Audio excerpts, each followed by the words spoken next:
하도록 하겠습니다. 여러분 반갑습니다.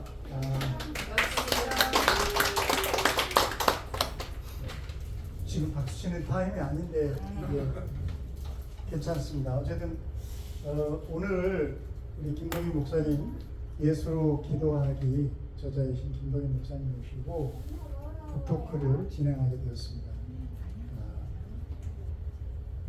다들 낮에 또 예배 드리시고 이렇게 오셨는데 이 너무나 소중한 그런 책이고 그런 시간이 될 줄 믿습니다. 어쨌든 여러분 환영하고 이 시간에 정말 놀라운 은혜의 시간이 될 것을 기대합니다. 사회자 김경수입니다.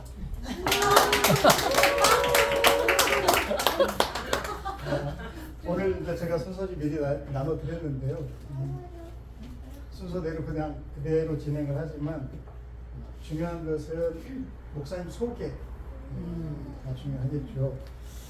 그런데 목사님 소개를 제가 일일이 다 하기가 너무나 힘듭니다. 그래서 제가 순서지에 써놨습니다. 참고하시면 좋을 것 같고요. 참고로 하나만 얘기한다면 그 예수로 기도하기 그 책 표지 있죠? 그 옆에 작은 책이 있죠? 예수로 뭐라고 써 있습니까? 성경 읽기. 네, 너무 작아서 안 보입니다. 네, 예수로 성경 읽기 바로 이 책의 저자이십니다. 제2탄 예수로 기도하기. 그러면 3탄도 있으시겠죠? 네. 그걸 이따가 여러분 질문 시간에 질문하시면 좋을 것 같습니다. 자, 오늘 이 책은 목사님이 저도 한번 읽어봤는데요. 정말 놀라운 내용인데 제가 얘기하면은 힘이 빠질 것 같아서 근데 한 가지만 얘기한다면 주기도문에 대해서 굉장히 목사님이 이렇게 강하게 말씀을 해주셔서 그 부분이 너무나 저는 다가왔습니다. 주기도문 어쩌면 사실 우리 인생은 주기도문 이전과 주기도문 이후로 나누지 않을까 라고 생각이 들 정도로 제자는 주기도문의 사람들이다라고 목사님이 단언하시는 것 같습니다. 오늘 그래서 굉장히 기대가 됩니다. 여러분도 기대가 되시죠? 네. 제가 여러 말 할 거 없이 이 시간에 우리 김동희 목사님 소개해 드리겠습니다. 목사님 박수로. 좀더 오래 하겠습니다.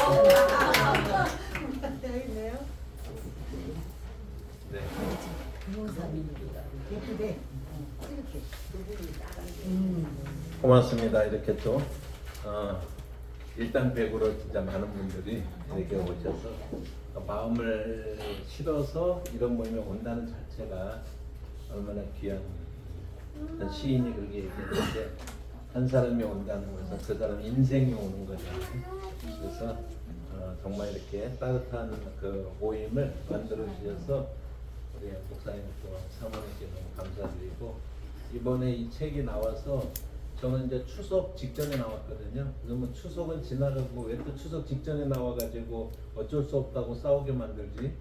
영화관에 나가실 거 아니야. 이병헌하고 싸워야 되니까 너무 버겁다라고 생각을 하고 있었는데 추석이 지나서 이제 좀 홍보를 해야겠다라고 생각했는데 출판사에서 전화가 온 거예요. 재판을 찍어야겠다고. 그래서 아니 이게 뭔 일이야 도대체. 그렇게 이제 됐는데 뭔 일이 아닌 게 아니라 이렇게 친구분들이 정말 그 자기 일처럼 한 박스씩 막 책을 이렇게 가지고 열심히 이렇게 또 홍보해 주시고 얼마나 많은 분들이 이렇게 홍보를 해 주시는지 몰라요. 당신들의 마음으로.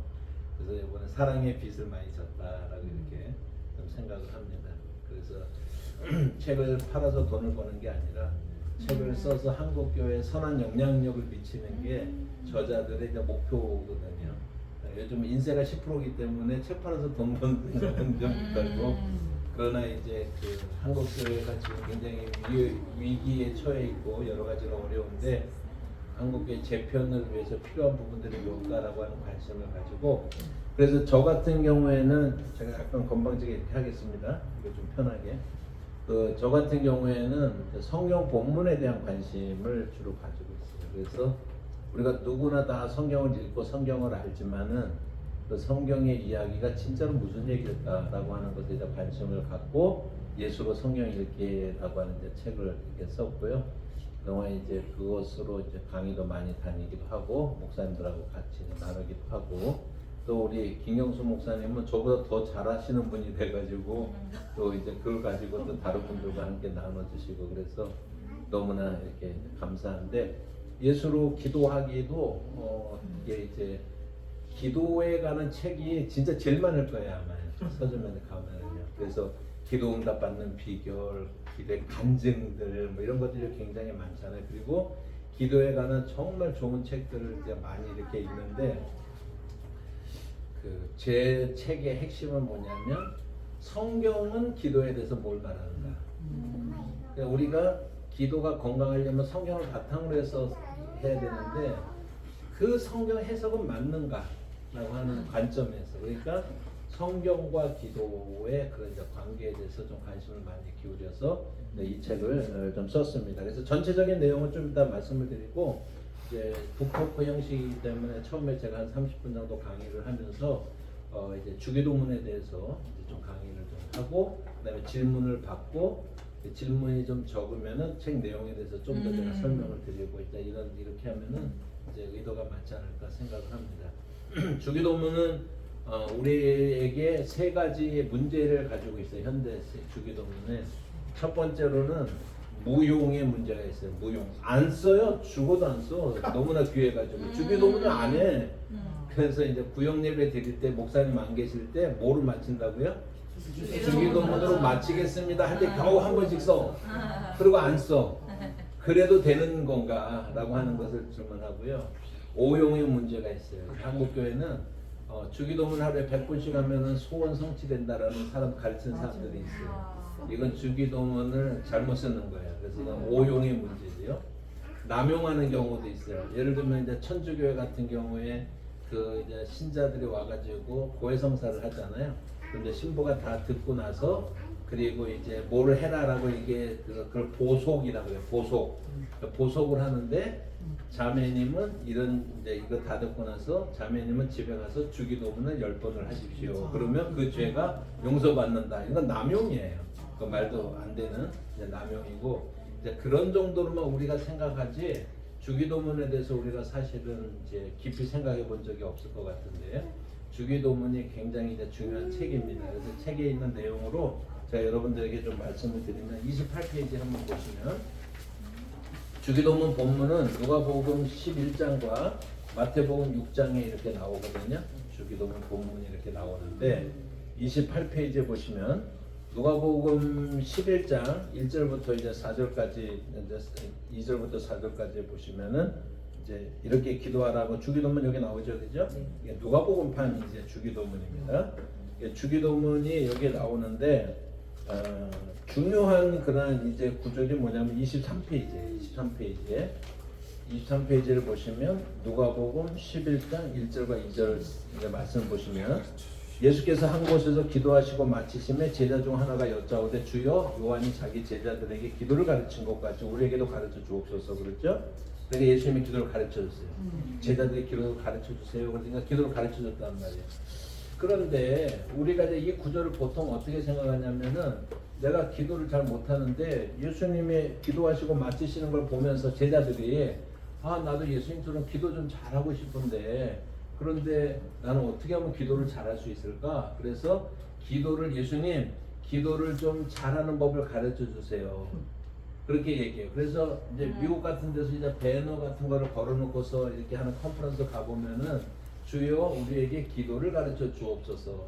Lord, teach us to pray라고 해서 기도를 가르쳐 주옵소서라고 붙여놓거든요. 다 잘못된 거예요. 그게. 이 본문은 기도를 잘하고 싶은 사람들이 기도를 잘할 수 있는 방법을 가르쳐 주세요라는 얘기가 아니에요. 성경을 깊이 이해하려면 성경을 뚫어지게 봐야 돼요. 뚫어지게 보면 뚫린다. 그래서 이게 제 소신이에요. 이게 철학입니다. 그래서 방광이 집에 종이를 철한다고 그러잖아요, 그죠? 그게 뚫어지게 한번 본문을 한번 봅시다. 우리가 본문을 잘못 읽고 있어요. 안 읽고 있어요. 안 보여요, 있는데. 그래서 그게 뭐냐면 예수께서 한 곳에서 기도하시고 마치심에 제주 중 하나가 여짜오되 그 다음에 괄호를 우리가 안 읽어. 성경 본문에 있죠. 뭐라고 그랬어요?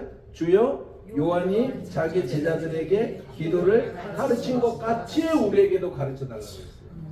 이 구절이 있죠. 분명히 성경에. 제가 성경 정확하게 여기다가 써놓은 겁니다. 그 이야기가 뭐냐면 그러면 이 주기도문이 주어지는 배경이 어떤 배경 속에서 이 주기도문이 주어지느냐라고 하는 걸 이해를 해야 되는데 예수님 당시에는 우리 그 기독교 예수님의 사역은요 백지 위에서 시작한 게 아니에요.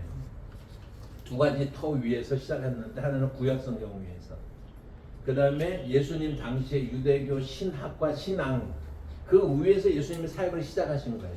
그러니까 백지부터가 아니라는 거죠. 그래서 그것과 연관돼서 예수님께서 가르치시는 경우가 많은데 여기 보니까는 세례 요한도 자기를 따르는 제자들에게 기도문을 가르쳐줬네요. 이런 성경에 써 있잖아요. 그래서 이 내용이 뭐냐면 그 당시에 소위 이제 SNF파 그래서 그 자세한 거는 이제 제 책을 읽어보시면 자세하게 설명을 해놨지만은 핵심만 말씀을 드리면 그러한 영성적 그룹들은 자기 그룹만 사용하는 공동 기도문이 다 있는 거예요. 그러니까 세례 요한도 세례 요한의 제자들에게 공동 기도문 우리만 사용하는 밖에 나가면 사용 안 하고 우리만 사용하는 공동 기도문이 다 있거든요. 그러니까 요한도 자기 제자들하고 나눴던 공동 기도문이 있다는 걸 여기 써 있죠, 그죠? 그런데 요한의 제자들 중에 예수님의 제자들이 공통 제자들이 있죠. 근데 처음에 예수님이 사역을 시작할 때 요한의 제자였다가 예수님 따라 안드레라든지 아마도 이제 안드레 형제나 이런 사람들도 아마 그럴 가능성이 있고 그런데 몇 사람이 가능성이 있는데 공통 제자들이 있어요. 공동 제자들이 있는데 그들이 예수님의 제자가 될 때는 당연히 예수님의 가르침과 세례 요한의 가르침이 동일하다라고 생각을 하고서 자연스럽게 제자가 돼서 따르고 있는데 어느 날 깨달은 거예요. 예수님이 세례 요한하고 다르시구나라고 하는 걸 깨달은 거예요. 당연히 다르겠죠. 가르침의 권위와 그 다음에 모든 이제 삶의 모습들이 세례 요한 같은 경우는 금식하면 금식주의자 같은데 그런 거에 비하면은 예수님은 별명이 세 가지가 있었는데 하나는 먹기를 탐하는 자 처음에 글로터라고 이게 예수님 별명이에요. 사람들이 죄인과 세리들의 친구 이렇게 드렁컬드라고 술 마시는 거 좋아하는 사람 이렇게 별명이 이제 그렇단 말이에요. 그러니까 여러 면에서 다른데 예수님의 가르침의 권위도 다른 거예요. 그래서 제자들이 어느 날 우리 선생님이 세례 요한하고 다른 분이구나라고 하는 걸 알게 됐을 때 그들에게 있어서 자연스럽게 첫 번째 질문이 뭐냐면 그러면 우리는 누구지? 라고 하는 자기네들의 공동체성에 대한 정체성의 문제가 생기는 거예요. 그래서 이 공동 기도문이라고 하는 것은 그냥 만들어낸 게 아니라 이 공동체가 어떤 신앙으로 어떤 삶의 태도를 가지고 있는 것을 담은 기도문을 공동 기도문이라고 하는데 세례 요한의 기도문하고 세례 요한과 예수님이 같다라고 생각했을 때는 별 문제가 없었지만 다르다라고 하는 걸 알게 되었을 때 그들에게 그럼 우리는 누구죠? 그래서 예수님 우리에게 기도를 가르쳐 주세요라고 하는 것을 다른 말로 표현하면 예수님 우리는 무엇을 믿고 어떤 가치를 지향하고 있는 공동체인지 우리만의 독특한 기도문을 우리가 가르쳐 주세요라고 얘기하는 거예요. 그러니까 예수님이 가르쳐 주신 거야. 그러니까 주기도문은 그냥 우리가 막 외우지만 그런 내용이 아니라 예수님이 나를 따르는 공동체는 이렇게 믿고 이런 삶을 따르고 이런 가치를 나누는 공동체야. 그래서 그리스도인의 정체성을 보여주는 기도문이 주기도문이라는 거예요. 근데 그걸 우리가 안 써. 그러니까 주기도문을 안 하고 주기도문의 내용을 깊이 이해하지 못하면서 예수님을 따르는 길은 없다라고 하는 거예요. 그런 의미에서 굉장히 이제 중요한 이제 그런 내용들을 여기다가 이제 많이 이렇게 담아놨습니다. 그 다음에 주기도문의 두 번째 특징이 뭐가 있냐면 마태복음 6장에 주기도문이 나오거든요. 그래서 여러분들이 성경책을 보시면 마태복음 6장을 펴시면은 처음에가 성경책 혹시 있는 분들 어디 있는지 한번 6장을 한번 펴보시면은요. 네.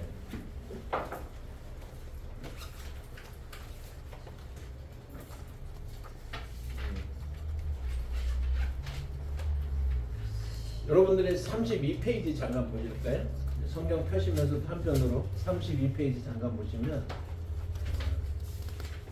아까 공동기도문에 대해서 잠깐만 말씀을 드리면 유대인들은 세례 요한뿐만 아니라 모든 단위의 사람들이 공동 기도문이 있는데 이 62페이지, 32페이지에 소개한 이 기도문 카디시 기도문이라고 하는 것은요 모든 유대인들의 공동 기도문이에요. 모든 유대인들은 이 기도문으로 그들이 이제 회당에서 예배를 드리잖아요. 회당에서 예배를 드리고 나면은 이 기도문으로 맞춰요. 여러분들이 그냥 자세하게 공부할 필요는 없지만 쓱 봤을 때 뭐하고 굉장히 비슷하죠? 아니 주기도문이 독특한 줄 알았더니 주기도문하고 비슷한 공동기도문이 있네. 유대인들이 회당에서만 사용하는 기도문이 있네. 그런데 이 기도문과 주기도문이 하늘과 땅 차이만큼 다르다는 걸 이해하게 될 때 우리가 기도에 대해서 제대로 이해하게 되는 거예요. 그러니까 겉으로 볼 때 어땠습니까? 너무 주기도문하고 비슷한 기도문이 또 있어. 이걸 유대인들이 다 했다고? 회당마다 공동 기도문이야. 그런데 이 기도문은 주기도문하고 하늘과 땅만큼 다른 기도문이 되는 거예요. 그 내용이 그럼 어떤 면에서 그러느냐라고 하는 것을 우리가 좀 이해를 좀 이제 하고, 그 다음에 여러분들 마태복음 6장 한번 펴보라고 그랬죠? 거기 보면은 처음에 제목이 1절에 위에 보면 제목이 뭐라고 돼 있어요? 구제라고 하는 제목이죠. 구제. 그 다음에 보시면은 5절인가 보시면 뭐가 있어요? 기도라고 하는 제목이 있죠. 그죠? 그 다음에 10 몇 절일까? 15절, 16절. 16절에 보면은 뭐가 있어요? 금식이라는 얘기가 있죠. 그래서 뭐가 나오냐면 구제, 기도, 금식이라는 게 나오는 거예요. 그래서 예수님이 어느 날 오늘 아침에 일어나셔갖고 기분이 약간 기분이 한 70점 정도로 그런 상태에서 날씨는 상당히 맑고 그래서 오늘은 사람들 만나면 무슨 얘기 할까 이러면서 한 게 아니라는 얘기를 제가 말하는 거는, 그러니까는요 이것은 다 아까 말했지만은 이 백지 상태, 그러니까 바닥에서부터 시작한 게 아니라 이거를 이제 라틴어로 하면 타블라 라사라고 얘기를 하는데, 백지 상태로부터 기독교가 시작된 게 아니고 예수님의 가르침이 시작된 게 아니라 유대인들하고 연관이 되는 거예요. 그래서 유대인들은 보통 세 가지 기둥 위에 서 있다라고 얘기를 해요. 그러니까 유대교라고 하는 종교는 세 가지 기둥 위에 서 있는 그런 그 종교인데, 이 세 가지 기둥이 뭐냐면 첫 번째로는 토라예요. 하나님의 말씀, 모세오경 토라. 두 번째는 성전이야, 성전. 그들은 늘 성전 중심으로 성전에 나가서 제사를 드리고 가장 중요한 것이 성전을 중심으로 해요. 성전이 없는 유대교는 상상할 수 없어요. 나중에는 좀 바뀌지만 나중에는 이거를 랍비 유대교라고 이제 바뀌는데, 성전 무너지고 난 다음에 어쨌든 성전이 두 번째로 중요하고, 세 번째 기둥이 뭐냐면 구원에 이를 만한 행위라고 하는 거예요. 구원에 이를 만한 행위인데 그 행위를 막 그냥 착한 행위라는 게 아니고 구원에 이를 만한 행위가 세 가지예요. 유대인들이 가르치는 게. 그래서 그 세 가지가 뭐냐면 구제, 기도, 금식이야. 그러니까 이게 유대교 관계에 있다라고 하는 걸 우리가 알아야 된다고 그랬잖아요. 유대교 토 위에 있는 거예요. 그런데 예수님이 유대교에서 그 구제하는 거니까 구제하지 마라고 하지 않고 예수님이 뭐라고 그랬어요? 구제는 하는데 너희들이 구제하는 게 잘못됐어. 조금 해놓고 동네방네 떠들고 막 그렇게 하지 말고, 구제를 하려면 너희들 어떻게 하라고요? 오른손이 왼손이 하는 걸 오른손이 모르게 하라. 구제의 참 의미를 살리라고 예수님이 다시 가르치는 거야. 유대교인들이 믿고 있는 바들을. 그 다음에 두 번째가 이제 기도에 대해서 가르치고 이제 요거 얘기를 할 거니까, 세 번째 금식하는데 유대인들이 금식하거든요. 특히 바리새인들은 일주일에 두 번씩 금식해요. 목요일과 월요일에 금식이에요. 언제 금식한다고요? 목요일과 월요일에. 왜 월요일이 아니고 목요일이에요? 이렇게 하면 안 되는 거예요. 이게 이제 유대식으로 우리가 따라서 성경에 있는 방법인데, 왜 그들이 두 번씩 금식하냐면, 목요일날 그 모세가 시내산에 올라가서 하나님의 말씀을 율법을 받으러 올라갔죠, 그렇죠? 그날이 목요일이라고 생각하는 거예요. 이 사람들 믿는 거예요. 에스라 때문에 그래요. 학사 에스라가 이제 랍비 학교를 만들 때 그렇게 가르쳐. 그러니까 목요일 율법을 받으러 올라간 날을 기념해서 금식하는 거예요. 거기서부터 40일이 지나면 월요일이 되는 거예요. 월요일날 율법을 가서 내려왔잖아요. 그래서 율법을 받아서 내려온 날을 기념해서 금식하는 거예요. 그러니까 이 사람들이 일주일에 두 번씩 금식하면서 기도하는 사람들이에요. 대단한 사람들이죠, 사실은요. 그러니까 기도할 줄 몰라서 기도를 길게 뭐 이런 것하고 관계가 없는 거야. 아까 누가복음에서 그 말씀을 봤잖아요, 그죠? 그래서 이렇게 이제 기도를 하는데 금식도 하잖아요, 이 사람들이. 근데 금식을 하는 게 왜냐면 구원에 이르는 행위로서 금식이 권장되고 있는데, 금식을 할 때마다 이 사람들이 막 죽상을 하고 여기다 뭐 좀 바르고 일부러 막 이렇게 하면서 나 금식하고 있었나 보여? 나 금식 이렇게 하지 말라는 거야. 금식을 할 때 뭐 어떻게 하라는 거야? 좀 깨끗하게 하고 하나님 앞에 그렇게 하면서 우리가 해야지 다 온갖 티를 다 내면서 그렇게 하지 말라 그래서 올바로 금식하라라고 이렇게 가르치는 거예요. 그러니까 이 내용들이 그냥 한 게 아니라는 것을 아시겠죠?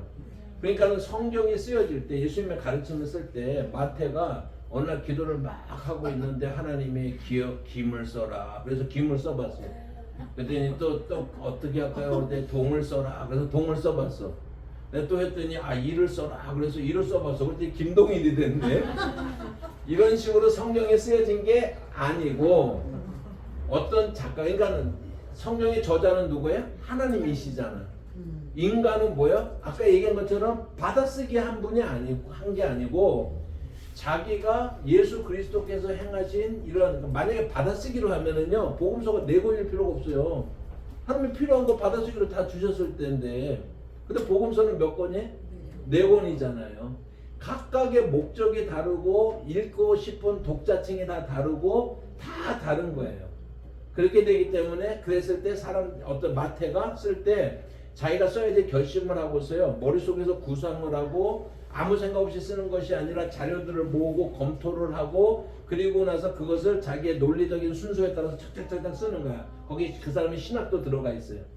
그래서 마태복음을 만약에 여러분들이 예수님의 말씀 빨간구로 되어 있는 성경이 있잖아요, 그죠? 그래서 마태복음 싹 보면 어떻게 되어 있냐면은요 까맣다가 빨갛다가 까맣다가 빨갛다가 까맣다가 빨갛다가 그래서 빨갛다가 5군데야. 그거 뭐하고 비교하는 거냐면 모세 오경하고 비교하는 거예요. 마태 의도가 그래. 그래서 마태복음을 읽을 때는 예수님이 모세와 같은 선지자와 같은 그러한 분이신데 그분보다 더 뛰어난 분이다라고 하는 게 그러니까 유대인들에게는요 모세보다 더 뛰어난 분이라고 하는 게 마태가 전하고 싶은 이야기야 유대인들에게. 그래서 그런 모든 것들이 구성이 그렇게 돼 있는데 그 중에 첫 번째로 빨갛게 막 있는 게 산상수훈이에요. 예수님께서 자기의 새 백성을 창조된 새 백성 이스라엘 중에서 새 백성을 모아서 우리 크리스천들을 모아서 하나님의 새로운 공동체를 시작하시잖아요. 하나님 나라라고 하는 공동체를 시작을 하시잖아요. 그렇죠? 그런데 첫 번째 가르침 5장부터 7장까지 산상수훈은 지금부터 나를 따르는 공동체는 이러한 가치를 따라가서 사는 사람들이라 해서 헌법과 같은 거예요. 근데 이것은 세상으로부터 도치가 일어나는 거예요. 그래서 산상수훈의 첫 번째가 팔복이잖아요.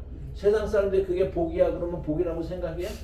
그렇지 않은데 나를 따르는 공동체는 이거를 복으로 여기면서 사는 사람들이야. 세상의 가치하고 도치되어서 세상의 방법이 아니라 나를 따르는 사람들 이런 방법으로 사는 사람들이야 라고 가치를 가르쳐주는 게 그게 산상수훈이에요. 근데 산상수훈도 그냥 쓰는 대로 아무렇게나 쓴 게 아니라 산상수훈을 그거를 구조분석이라고 하는데 구조분석을 해보면 굉장히 정확하게 이렇게 딱 돼 있는데 그거를 제가 30페이지에 소개를 해놨어요. 한번 보십시다. 30페이지에 산상수훈의 문학적 구조와 주기도문의 위치라고 그랬죠. 그래서 여러분들이 양파를 생각하시면 돼. 양파가 한꺼풀 벗기면 또 한 레이어 또 한 층이 있죠, 그죠? 그거 벗기면 또 어떻게 돼? 또 나오죠. 그러다 가운데 이렇게 핵심이고 양파라는 구조가 이거죠. 이거를 인클루지오라고 하는데 우리가 어쩌면 이제 양파 구조라고 얘기하기도 해요. 그런 식으로 어떤 식으로 돼 있냐면 양파가 있으면 이제 양파를 뜯으면 여기가 서론이면 여기가 결론이야. 이게 맨 겉을 구성하는 거예요. 그래서 이쪽이 말하자면 팔복을 얘기를 하는 거야. 그럼 이쪽에서는 이야기를 다 들으니까 너희가 실천하는 삶을 살아야 되잖아. 그러니까는 그게 뭐예요? 잘 지은 집과 잘 짓지 못한 집으로 비유로 맞히잖아요, 그죠? 그래서 팔복으로 시작하고 비유로 맞히는 게 겉껍질이야. 그래서 그거를 싹 벗기면은 또 다른 게 있잖아. 이런 식으로 돼 있는 거예요. 그래서 그걸 염두에 두면서 보시면 1번들이 이제 겉껍질들이에요. 그래서 1번은 팔복을 처음에 얘기를 하고 있고 그 다음으로 들어가면은 하나님 나라 백성의 새로운 삶의 원리들을 가르쳐주고 있어요. 그리고 세 번째가 뭐예요? 하나님 나라 백성들의 경건생활, 온전한 삶이 무엇인가 라고 하는 것을 가지고 있어요. 그 다음 부분에 보면은 하나님 1-2번이 뭐예요? 하나님 나라 백성의 새로운 원리를 들었죠, 그죠? 그러니까 1-4번이 뭐가 돼요? 하나님 나라에 대한 전적인 헌신의 삶을 살으라는 거야. 원리를 들었으니까 살라는 거예요. 그래서 그것이 두 개가 어우러지죠, 그죠? 그리고 제일 가운데 부분이 뭐예요? 하나님 나라 백성의 세 가지 경건의 생활이에요. 그래서 이 부분만 자세하게 한번 들여다본 게 2번들이에요. 2번들. 가운데니까 요걸 자세히 들여다보면은 구제와 아까 살펴본 것처럼 기도와 금식이 나오는 거예요. 그런데 그 기도가 가운데잖아요, 그죠? 그 기도를 또 한 번 들여다보는 거야. 그러면은 마지막에 어떻게 되는 거예요? 잘못된 기도와 주기도문과 그 다음에 용서하면서 기도하라 라고 하는 말이 나오는 거예요. 그러니까 산상수훈이라고 하는 것을 양파로 생각을 했을 때 가장 가운데 있는 가장 중심이 뭐예요? 주기도문이에요. 딱 보이죠? 정확하게 주기도문이 딱 가운데 있는 거예요. 그러니까 이 기도가 산상수훈의 중심이야. 그뿐만 아니라 우리의 삶에 있어서 이 주기도문이 중심을 이루어야 된다라고 하는 거예요. 아까 이제 목사님이 아까 이제 읽으신 소감을 말씀하실 때 우리들의 신앙생활에서 주기도문을 빼고는 상상할 수가 없다라고 하는 것을 보여준다라고 하는 거예요. 그거 이해하셨죠, 그죠? 자, 그런 내용을 가지고 제 책을 읽으면 좀 더 도움이 되겠죠. 그래서 여러분들 이제 읽어보시기를 바라고. 그 중에서 아까 제가 카디시 기도문을 얘기하면서 카디시 기도문과 주기도문은 하늘과 땅의 차이라고 그랬죠. 자, 카디시 기도문에 그게 없지만 주기도문에는 뭐가 있냐면은 하늘에 계신 우리 아버지여라고 하기 시작이 되죠, 그죠? 근데 그 하늘에 계신 우리 아버지여를 원문 순서대로 딱 하면은요, 아빠 하늘에 계시냐, 아빠 하늘에 계시냐. 근데 이 자체가 엄청난 중요한 의미를 가지고 있는 거예요. 하늘에 계신다라고 하는 말은 하나님이 저 스카이 구름 위에 하나님이 그러면 거기에 뭐 하나로서 딱 앉아 계신가? 그리고 성경에 보면 구름 타고 오시잖아요, 그죠? 구름 타는 건 손오공이고 구름과 함께 오시는 건 하나님이셔. 구름 타고 오시지 않고 구름은 손오공이 타고 와요. 그래서 그 구름이라는 것을 뭐를 의냐면 구약 성경에서 하나님의 존재가 나타난 것인지 천사가 나타난 것인지 잘 모를 때가 있어요. 이게 분명하지 않을 때가 있어요. 그럴 때 그거를 확인하는 방법이 어떤 신적인 존재의 임재가 있는데 구름과 함께 있다 그러면 그분은 하나님이에요.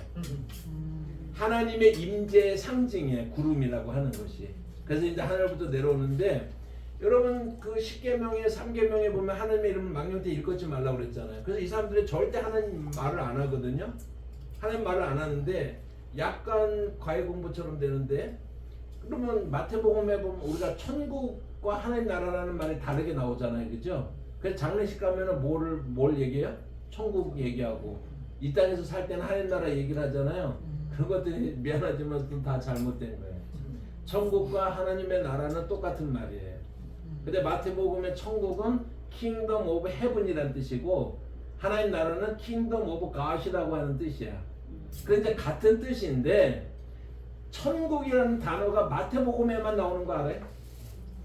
마가, 누가, 요한복음에는 천국이라는 말이 안 나옵니다. 근데 이게 왜 중요하냐면 왜 그러면 마태복음에서는 그러니까 천국이라고 말하면 하나님 나라라는 말을 안 쓸까라고 하는 것은 하나님의 나라라고 얘기를 할 때마다 하나님이라는 지칭을 해야 되잖아요. 그러니까 유대인들이 하나님의 이름을 부르거나 하나님을 하는 것을 꺼려야 하잖아요. 그러니까 이 사람들이 하나님이라는 말을 하지 않기 위해서 대용어로 이 사람들이 새롭게 자기네들이 발명한 언어가 하늘이라는 단어야.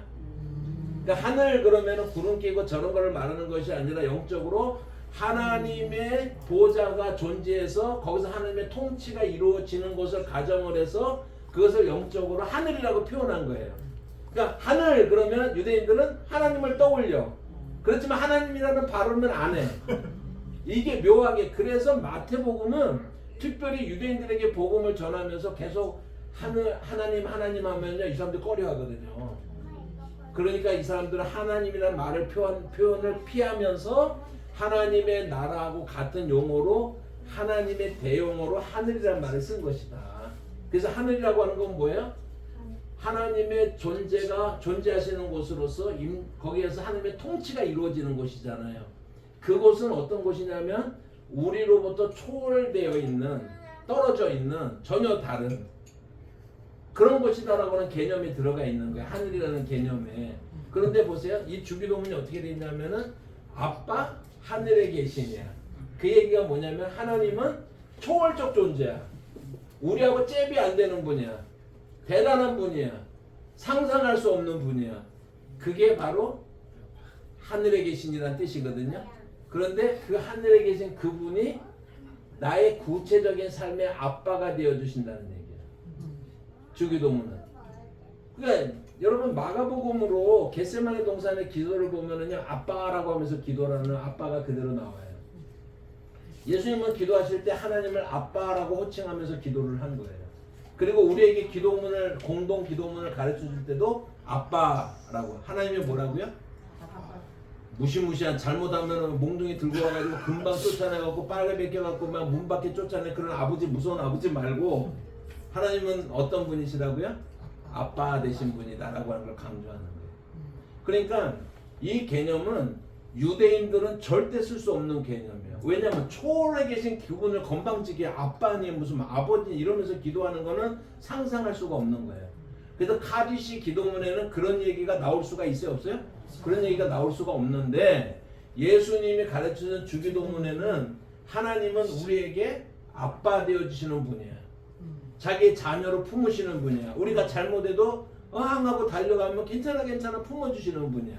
그러한 개념을 담아서 첫 번째 단어가 아빠라고 하는 단어예요.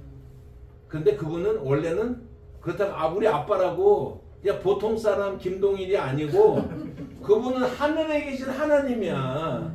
우리 아빠라고 무시하거나 뭐 별거 아닌 그런 분이 아니라 우리 아빠 되시는데 그분은 초월에 계시는 우주를 만드신 하나님이시다라고 하는 거예요. 그게 첫 번째 문장이고, 그 첫 번째 문장이 카디시 기도문하고 완전히 다른 기도문을 만드는 거예요. 이해하셨죠? 그죠? 그게 이제 아빠 하늘에 계신, 그게 이제 부름이라고 하는 거고, 그 다음에 여기에는 6가지 청원이 나옵니다. 6가지가 있는데 3가지 당신 청원이 있고요, 3가지 우리 청원이 있어요. 아빠 하늘에 계신 우리 아버지요, 이름이 거룩히 여김을 받으시옵고, 이게 이름, 당신의 이름이 거룩해지기를 바라고, 당신의, 그 다음에 2번째가 뭐예요? 나라가 임하시옵고, 3번째가 당신의 뜻이 하늘에서 이룬 것 같이 땅에서도 이루어지게 하옵소서. 그건 다 당신으로 시작되는 거예요. 그래서 3가지 당신 청원이야. 하나님을 향한 청원이야. 여러분 그거 아시잖아요. 십계명 같은 경우는 앞에 4은 하나님을 향하여서, 뒤에 6은 뭐예요? 사람을 향하여서. 똑같은 개념이야. 똑같은 개념이야. 그래서 십계명을 포함한 모든 율법의 완성이 산상수훈이야. 재해석과 완성이 산상수훈이거든요. 산상수훈의 핵심이 주기도문이야. 그러니까 주기도문도 이렇게 보면 6개의 청원문으로 되어 있는데 3개의 하나님을 향한 청원과 3개의 나를 향한 청원이야. 일용할 양식을 주옵시고, 나를 어떻게, 그 다음에 뭐죠? 시험에 들게 하지 마옵시고, 우리의 죄를 용서하시고, 그 다음에 시험에 들게 하지 마옵시고, 이렇게 돼 있잖아요. 그죠? 그래서 그거는 나하고 관계되는 거예요. 이런 거 하나하나가 무슨 뜻인지는 이제 책에 자세하게 이렇게 기록이 돼 있어요. 그리고 여러분들이 이제 마지막에 보면은 대개 나라와 권세와 영광이 아버지께 있나이다 그러잖아요. 그래갖고 대개가 붙느냐 안 붙느냐, 뭐 영덕도 아닌데 여기가 대개 얘기를 계속 얘기를 하잖아요. 그죠? 그런 것들을 쓸데없는 논쟁이다라고 얘기해요. 그래서 이제 우리 아까 우리 이제 이금성 목사님께서, 목사님은 장신 쪽하고 좀 신학이 그렇다고 그랬는데, 대개를 쓰면은 장신이고, 그러니까 통합측이고, 대개 안 쓰면, 대개를 쓰면 합동측이야. 뭐 이제 이런 것들이 있는데 다 결론적으로 쓰잘데기 없는 짓이다라고 하는 거예요. 왜 그러냐면 이거를 송영이라고 해요. 덕설러지라고 하는 송영이라고 하는데, 송영은요 예수님이 가르치는 기도문의 내용이 아니야. 원래 유대인들이 기도할 때 마지막에 송영을 드리는 거야. 하나님을 찬양하는 그런 문구를 그때마다 드리는 거예요. 그러니까 제가 주기도문을 하고 나서요, 오늘 하늘처럼 푸르고 그런 우리에게 좋은 것을 주신 하나님께서 우리의 삶 속에 간섭하옵소서, 이렇게 해도 돼. 그때마다. 그래서 주기도문 여기도 보면 괄호로 있는 거예요. 송영인데 세월이 지나면서 특별히 우리가 알게 대개 나라와 권세와 영광의 아버지께 영원히 있어, 그 내용이 고정이 된 거지 예수님이 가르쳐 주신 기도문이 아니야. 그러니까는 그 송영은 여러분들이 그때마다 다르게 해도 된다 안 된다? 원래 상관이 없는 거예요. 그런 게. 근데 무슨 대개를 하느냐 안 하느냐 갖고 따지니까는 이런 거 갖고 따져요 교단은. 쓸데없는 거야 교단 그런 것들 갖고 따지고 막 죽고 살고 막 그래 그거 갖고 아무 문제. 근데 다 그건 사실은 예수님이 가르쳐 주신 부분도 아니야. 그래서 이제 주기도문의 구조가 이제 이런 식으로 돼 있다라고 하는 거 여러분 아시겠죠, 그죠? 자 그러면은 그동안 이제 그 정에서 우리 여러분들 구체적인 거 6장에 관한 이야기인데 여기를 보세요. 그냥요. 우선요 30페이지 여러분들이 보시면 예수님의 구제에 대해서 잘못된 구제를 지적하시고 그러는 것처럼 우리가 30페이지 펴놓으시고요. 우리가 보통 이제 기도 생활할 때 저도 목사로서 지금 이제 신학교 입학하고서 37년인데 지겨워요. 앞으로 더 해야 되잖아. 이거 뭐 믿음을 가지고 열심히 해야지. 그건 무슨 소리입니까? 그거는 그만큼 안 해본 사람들이 하는 얘기예요. 길어. 한 10년 빡 하고 죽었으면 제일 좋은 건데 37년을 했는데 더 해야 되는가? 여러분 신앙생활이 50년, 60년, 70년 지겹게 길어요. 진짜. 그래 안 그래요 솔직히? 그렇게 말하는 목사는 처음 봤을 때 모르겠지만 힘있게 나가시다 하는데 지겹게 하는 건 사실이야. 그거를 어수룩하고 맨날 교회 가서 뭐 싸우는 얘기하면 안 되는데 뭐 언제든지 분쟁적이고 막 그냥 이게 교회 같지도 않은데 이런 데서 또 더군다나 신나게 해도 긴 건데 그런 가운데서 50년 60년 하려고 해보세요. 그거 재미있겠나? 그러려면은 그 신앙생활을 우리가 잘 하려면 말씀에 든든히 서야 되는 거예요. 매일 그것으로부터 공급받는 양식이 있기 때문에 가능한 것이지. 여러분 언제 은혜 받아봤어요? 30년 전에? 40년 전에? 20대 청년 때? 뭐 어때 그럴 때? 맨날 과거만 파먹고 사는 거야. 그러니까는 신앙생활이 어때요? 재미가 없잖아요. 이거. 매일 그렇다고 새로운 일이 일어나는 것도 아니고 목사들은 매주 새로운 신자가 와가지고 신방같이 생기고 전하기만 하고 보고 이렇게 됐으면 좋겠는데 10년이 가도 강감 20년이 가도 강강 그러면은 내가 이거 하려고 하나 제 얘기하는 거야 난 얘기하는 거 아니야. 그렇단 말이에요. 그래. 그러니까 우리가 성경에 대해서 정말 성경을 올바르게 알 때 마르지 않는 샘처럼 우리가 샘 솟는 걸 우리가 경험하게 되는 거예요. 그 힘으로 나아가는 거지 자기의 의지나 결단이나 이걸 감당할 수 있는 사람은 아무도 없어요. 아무리 강철 같아도 조금 빼먹고 나면 끝이야 그냥 그거는요. 그러니까 우리가 이제 그렇게 신앙생활을 해야 되는데 뭔 얘기하다 이렇게 됐지? 쓸데없는 거다. 응? 이거 대게. 대개는 지나갔고 그래가지고 우리가 기도를 하는데 우리가 기도할 때 목사로서 경험해요. 이 책의 내용들은 다 제가 질문하고 경험한 것들이에요. 그래서 기본적으로 그래서 여러분들이 이해할 때 동질감, 동일감 이런 걸 느끼실 거라고 생각을 하는데 예를 들면 그런 거예요. 저 자신을 위해서도 성도를 위해 그냥 기도하잖아요, 그죠? 기도를 계속 하다 보면 머릿속에서 입은 중얼중얼 하는데 질문이 생겨. 무슨 질문이 생기냐면 중언부언하는 거 아니야 이거? 예수님 뭐 하나님은 다 있을 거 아신다 그랬는데 계속 이거 뭐 중언부언하는가 그러면 정신 들면서 기도가 안 돼. 그럼 제가 물어볼게요. 몇 번까지 하면 중언부언이고 몇 번까지부터가 중언부언 몇 번까지는 중언부언이 아니고 몇 번부터 중언부언이에요? 정신이 들면 중언부언. 이게 이런 게 그러니까는 우리가 기도를 방해하는 것들이 있는데 성경에 대한 잘못된 이해로부터 되는데 그 중에 중요한 게 중언부언. 그리고요 여러분들이 이제 교회 뭐 금요 철야 요즘은 뭐 밤새우는 데는 없지만은 뭐 기도하러 모이자 그래서 모이잖아요, 그죠? 기도하러 가면은요 여기는 뭐 우리 집사님이신가 장로님이신가? 불신자들이에요. 그래서 오셨어요. 예, 감사합니다. 근데 이런 분들은 우리가 이제 기도하러 가자고 그러면은 대부분 집에서 성경은 조금 알고 신앙은 별로 없는 남편들. 그래서 기도하러 가려고 그러거나 기도원에 간다 그러면 조금 성경을 알아. 뭐 꼭 그렇게 모여서 그러냐고. 성경에도 써있더만 골방에 가서 하라고. 뭐 귀가 먹었냐 예수님이 왜 꼭 나가갖고 그렇게 하냐고. 요 방에 가서 골방에서 기도하라고 그랬잖아. 필요한 건 다 알아. 근데 그래갖고 그런 얘기를 한단 말이에요. 그럼 뭐라고 그러겠어요? 그런 생각을 우리가 하면서 이 표를 잠깐만 보시면은요. 그래서 제가 실질적으로 여러분들에게 이제 이 책의 내용을 이제 도움을 드리려면 여기 보시면 마지막에 3번이 뭐예요? 3-1번이 뭐예요? 잘못된 기도. 그러니까 저를 보시면 주기도문을 제일 가운데 있는 거를 감싸고 있는 게 잘못된 기도에 대한 가르침과 그 다음에 금식이 감싸고 있는 거잖아요. 그렇죠? 주기도문을 이렇게 감싸고 있는 거예요. 그러니까 그 의미를 우리가 정확하게 이제 알아야 된다라고 하는 것입니다. 그래서 그거를 갖다가 6장을 한번 보시면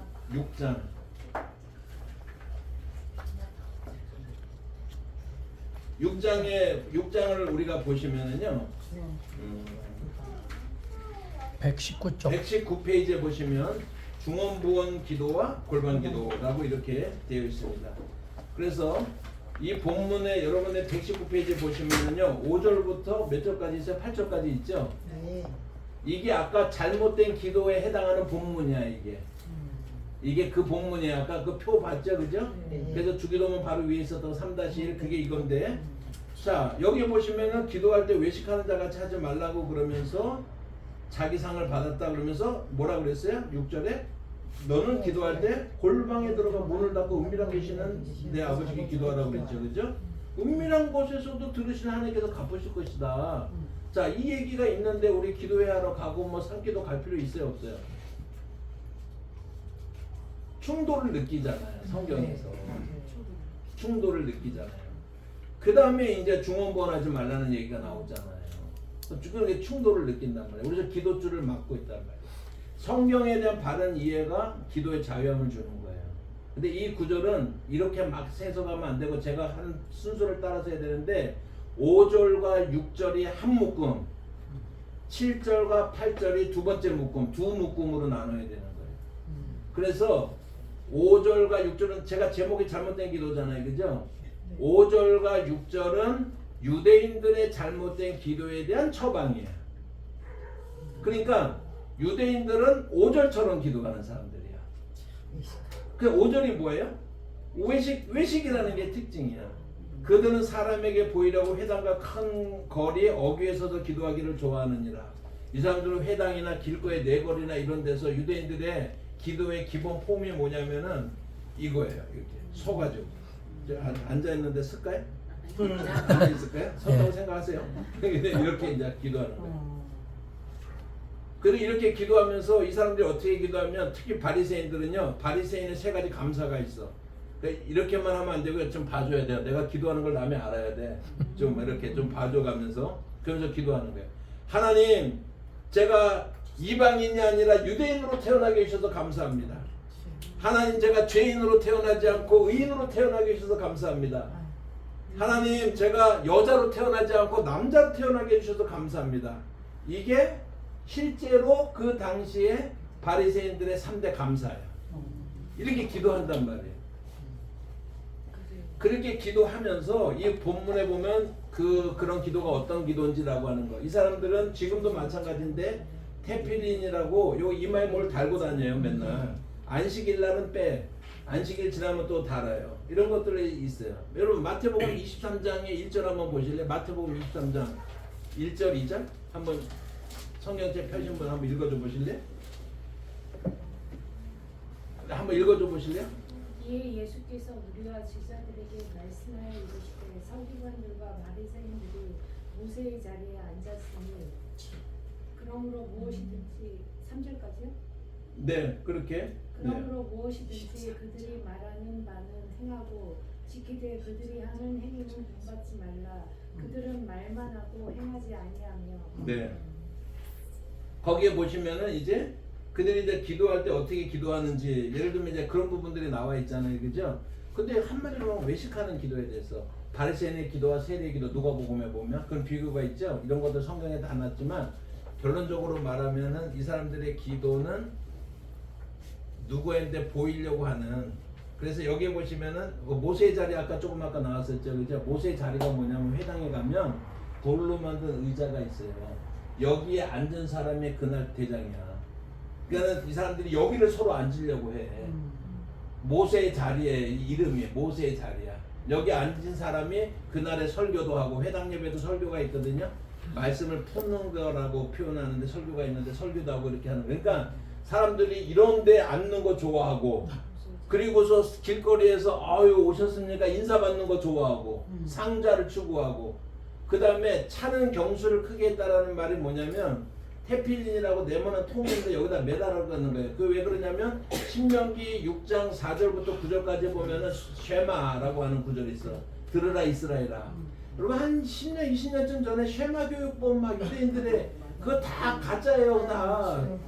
그것도 돈벌이 하는 가짜들이야. 그 순 말도 안 되는 택도 아닌 소리를 하는데 요즘으로 치면 하브루타 이런 거 있죠. 그거는 쉐마 2탄이야. 다 돈벌이 하는 게 쓸데없는 거예요. 잘못된 거예요. 유대인들도 그렇게 안 가르쳐요 지금요. 택도 없는 소리하고 앉았어. 누구한테 얘기하는 거야?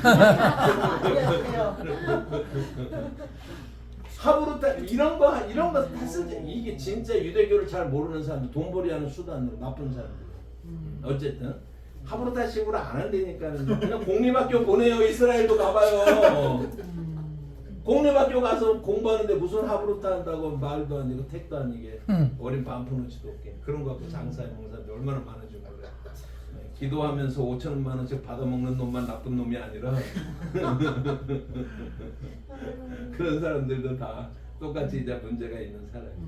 그래서 이 얘기는 뭐냐면 유대인들이 이렇게 외식하는 기도가 잘못됐다. 그래서 결론을 제가 이렇게 6절이 뭐냐면 그렇게 기도하느니 골방에 들어가라는 거예요. 그러니까 이 골방 기도를 아무 때나 정가의 보도처럼 써먹으면 안 되고 어떤 사람들이 막 기도 내가 이만큼 하는 사람을 외식하면서 자랑하고 그렇게 기도하느니 골방에 가서 하라는 얘기야. 그러니까 내가 그런 마음이 아니면 이 골방의 기도가 해당이 돼야 안 돼요? 안 되는 거예요. 당연히 안 되는 거예요. 전제가 있는 거야. 성경에 써 있잖아요. 그게 성경 얘기하는 거예요. 제가 지금.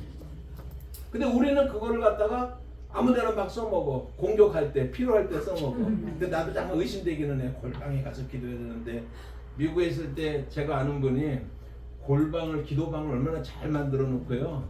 얼마나 자기가 그 골방에 들어간 데서 자랑을 하는지. 그래서 제가 여기다 뭐라고 써냐면 골방이라고 불리는 내거리.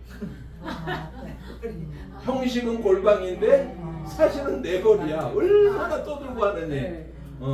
무슨 말인지 알겠죠? 그러니까는 이 골방 기도는 예수님이 기도의 최적의 장소를 소개해주고 싶어서 하는 게 아니라 유대인들의 헛된 기도, 구제할 때도 마찬가지야. 너희 잘못된 구조에 대해서 가르쳐 주듯이 유대인들의 잘못된 기도, 헛된 기도 그렇게 하느니 차라리 골방에 가서 기도하라. 은밀하게 보신 하나님 앞에서 기도하라는 내용이야. 이해하셨죠? 그죠? 그래서 기도에 대해서 우리가 자유를 누려야 돼요. 교회에서 같이 모여서 기도하자. 이런 것들 자유를 누려야 되는 거예요. 그 다음에 7절 말씀을 보면 더 기가 막힌데 7절 말씀을 보시면 지금 몇 페이지였죠? 119쪽. 119쪽에 119쪽에 7절 말씀을 보시면은 기도할 때에 여기 성경의 그 다음 구절은 뭐예요? 이방인과 같이를 괄호로 하고 안 읽어 우리가. 우리는 여러분 보세요. 우리는 이걸 어떻게 읽냐면은요. 또 기도할 때 중언부언하지 말라 이렇게 읽어. 그리고 그 다음에 말을 보면은 말을 많이 하여야 그러니까는 중언부언이 말을 많이 하는 거로 생각을 해. 근데 성경을 아까 뚫어지게 보라고 그랬죠? 뚫어지게 보니까는 거기에 뭐가 있어요? 너희는 이방인 뭐가 있어요? 이방인과 같이라는 말이 있어요 없어요? 있죠. 이게 핵심이야. 아까 요한이 자기 제자들에게 기도를 가르쳐 준 것 같이라고 하는 그 구절을 우리가 안 읽잖아요. 써 있는데 뚫어지게 안 보면요 습관에 따라서 읽기 때문에 그냥 쑥 지나가고 읽는 거예요. 그래서 맨날 기도 가르쳐 달라고 그러는 거예요. 여기도 보시면은 분명히 이방인과 같이 중언부언하지 말라. 그러니까 중언부언은 이방인의 기도가 중언부언이야. 그러니까 말을 많이 하는 기도가 중언부언이 아니라 이방인들이 하는 기도가 중언부언이란 말이에요. 그러니까는 위에 부분의 5절 6절은 뭐냐면 유대인들의 잘못된 기도에 대한 교정. 7절 8절은 이방인들의 잘못된 기도에 대한 교정. 그래서 이거는 이방인들하고 관계가 되는 거예요. 근데 성경에 보면은 이방인들이 어떻게 기도하는지 그 정확한 기도가 열왕기상 18장에 나와 있어요. 그래서 엘리야의 기도예요. 850명 바알과 아세라하고 이게 싸우는 그 장면을 여러분들이 보시면 거기서 뭐라고 그래? 거기서 너희가 숫자가 많으니까 왜 웅성웅성한 거지? 통역 좀 해줘봐요. 무슨 뭐로 웅성웅성하는 거야 지금? 아 맞아 우리가 그렇게 해석했지 그 얘기였던 거야 내가? 맞아요. 제가 농담이 아니라 성경을 뚫어지게 봐야 된다는 게 무슨 말인지 알겠죠? 중요한 부분마다 우리가 스킵하면서 지나가는데 너무 많은 거예요. 그것들이 우리 신앙을 왜곡시키는 거야. 기도 생활도 왜곡시키는 거예요. 그러니까는 이방인처럼이라고 그러는데 그러면 이방인과 같이 기도하는 내용이 성경에 그대로 있어요. 열왕기상 18장에 보면 그대로 있는데 엘리야가 850명하고 막 이렇게 싸우는 그 장면이 있잖아요. 그죠? 싸울 때 850명이 되니까 너희가 숫자가 많으니까 너희가 먼저 기도하라 그랬잖아요. 기도하라고 그랬더니 그 사람들이 어떻게 850명이 제단에 놓고 재물을 놓고서 불은 못 붙이니까 불을 달라고 어떻게 해요? 그 아침 이른 아침부터 정오 때까지 뺑글뺑글 돌면서 뭐라 그래? 바알이 응답하소서 그래. 85명이 소리치면서 바알이 응답하소서 그러면 소리가 얼마나 크겠어요. 그렇게 하면서 계속해서 그 제단 주위를 뛰놀더라고 얘기했거든요. 그러니까 계속 850명이 돌면서 바알이 응답하소서 몇 시간 동안 한다고 생각해 보세요. 엄청나게 그렇게 이제 기도를 하는데 응답이 있어요 없어요? 없잖아요. 그러니까는요 엘리야가 정오쯤 되니까는요 야 너네 신이 지금 마실 나갔나 보다. 데리고 와야겠다. 자나 보다. 깨워야겠다. 막 놀리니까 그 다음에 말씀을 하는데 굉장히 중요한 말이 있어요. 이게 핵심이야. 그래서 여러분들 열왕기상 18장에 여기에 보시면은 어디에 있냐면은 이제 이런 거예요. 열왕기상 18장 몸을 막 131페이지를 보세요. 이게 이제 두 번째 첫 번째 조롱을 한 거야 앞에. 그건 몇 페이지 앞에 나옵니다. 그러고 나서 여기 잘 읽어볼게요. 이에 그들이 큰 소리로 부르고 그들의 뭐를 따라서요? 규례를 따라. 우리식으로 말하면 매뉴얼이 있네. 기도에 매뉴얼이 있네 이 사람들이. 이방인의 기도에 매뉴얼이 있네. 매뉴얼이 있다니까는요. 그래서 이 사람들이 매뉴얼을 따라서 기도하는 거예요. 여기. 그래서 근데 그 매뉴얼을 따라서 기도한 내용이 뭐예요? 매뉴얼을 따라서 기도한 게 몸이 잘. 칼이나 창으로 자기 몸을 상하게 한다. 이게 기도 방법이 되니까요. 그 의미가 뭔지 아세요? 그 의미가 뭐냐면요. 나 죽으면 너도 굶어야. 말하자면. 나 죽으면 너 지금 내 기도 안 들어주지? 그래서 매뉴얼이 있다는 얘기는 이방인의 기도는 두 단계의 매뉴얼이 있어요. 1단계는 뭐냐면 신들에게 제물을 바치고서 그리고 달라는 거 요구하는 거야. 기브 앤 테이크야. 달라는 거예요. 근데 안 주잖아요? 그러면은 이게 두 번째 단계야. 그 얘기는 뭐냐면 나 죽으면 너도 굶어. 줄 거야 안 줄 거야 협박이야. 이게 이제 매뉴얼이라고 하는 거예요. 여러분 이게요 모든 그런 그 이방인들의 기도 속에 모든 것들이 있어요. 죄송한데 이 로마 시대 때 그리스 그레코 로만이라고 하는데 그리스 로마 시대 때 신전에 가서 제물을 드리면서 기도를 하잖아요 그 사람들이요. 그런데 그게 그 중에서 그 당시에 모든 로마 사람들이 다 아는 말이 도 우트 데스라고 하는 그런 라틴어가 있어요. 그게 뭐냐면요. 내가 주었으니 당신도 주시오라고 하는 거야. 그게 기도의 근본이라는 얘기야. 그러니까 이 사람들은 신들에게 나가갖고 뭐 여러 신들 있잖아. 12신들 있잖아. 올림피아의 12신들 이렇게 나가갖고 제물을 바치면서 그들이 기도하잖아요. 근데 그게 도우트 데스라고 하는 것이 내가 이만큼 바쳤으니 당신도 주시오라고 하는 뜻이에요. 정확하게. 그게 이제 그러니까 그게 기도의 근본이야. 그러니까 이방인의 기도는 이런 식으로 그러면 결론적으로 이방인의 기도가 핵심이 뭐냐면 그들이 구하는 신들과 그 다음에 인간의 관계가 비인격적 관계예요. 기계적 관계야. 기브 앤 테이크의 관계야. 그냥 내가 줬으니 당신 내놓으쇼. 너 안 줘? 나 죽으면 너도 굶어. 이게 두 번째 단계란 말이에요. 그래갖고 지금은 여러분 아프리카 선교사가 와갖고 보여주는데 막 그냥 빨가벗고 그냥 토인처럼 그렇게 하고 있는 거 사진 보여주는 사람들은 가짜예요. 그건 아프리카 민속촌에 가 있는 거예요. 아프리카도. 요즘은요 아프리카에서도 셀폰 다 씁니다. 그런 식으로 접근하는 사람은 그렇지만 70년대 80년대만 하더라도 그때 아프리카는 진짜 오지라고 우리가 생각을 했었고 몬도가네 뭐 이런 영화가 이제 3류 영화가 있었어. 그러면은 막 토인들이 사는 그런 모습들 영화관에서 우리가 보고 그랬거든요. 그러면 거기에 그 샤먼들 얘기가 나와. 샤먼들 얘기하면 동네마다 샤먼들이 있는데 지금도 인신매매가 있습니다. 아프리카에 부분적으로 남아 있어요. 그래서 선교사들이 자기 교회 교인들 인신매매로 끌려가는 어린아이들 제물로 받 인신제물 그런 게 아직도 살아 있어요. 그런데 그때 보면은 이 샤먼들이 영매들이죠. 샤먼들이 어떻게 하냐면 이 아픈 애가 아픈 사람이 가족 중에 있으면 이렇게 가운데다 눕히고 막 하면서 막 이러고 막 다녀 이렇게. 그러다 여러분 가만히 그런 걸 보시면은요 뼈 쪽한 화살 쪽이나 이런 거 갖고 여기를 판다든지 여기를 찌른다든지 그래요. 그러니까 제 말은 똑같이 남아 있다는 얘기야. 그러니까는 엘리야 때에 했었던 그 방법은 지금도 남아 있어요. 조금 있으면 할로윈 되죠, 그죠? 저는 이제 할로윈 같은 거 하지 않지만은 할로윈을 될 때 어린애들이 그 잭오 랜턴이라고 호박 뒤집어 해갖고 이렇게 해갖고 갖고 다니면서 사탕 얻으러 다니잖아요, 그죠? 그게 이제 아일랜드 계통의 스코틀랜드 그쪽의 고대 사회에서 10월 31일이 여름의 마지막 날이야. 이제 겨울이 시작되기 때문에 그날 이제 그 귀신들이 더 이상 겨울 동안은 땅 속에서 못 튀어나오기 때문에 마지막으로 튀어나오는 거야. 온갖 귀신들이 튀어나오는 거야. 그러니까 이 귀신들하고 맞서야 되니까는 인간들이 더 숭악한 귀신의 탈을 쓰고 있는 거예요. 그게 이제 할로윈이야. 그래서 그런 귀신 복장을 입어. 그리고서 문을 두드리면서 뭐라 그러냐면은요. 트릭 or 트릿이라 트릿 or 트릿이라고 얘기를 해요. 그러면 그게 무슨 뜻이냐면 트릿이라고 하는 말은 너 오늘 나한테 대접해서 1년 동안 편애할래? 아니면은 트릭이라고 하는 것은 너 오늘 나 박대하다가 1년 동안 나한테 한번 당해볼래? 우리나라도 단원가 뭐 그때 그런 걸 이제 대접을 그러니까 그 귀신들 대접을 잘해줘야지 1년 동안 그런 뭐 날 있잖아요. 그 무슨 날이지? 갑자기?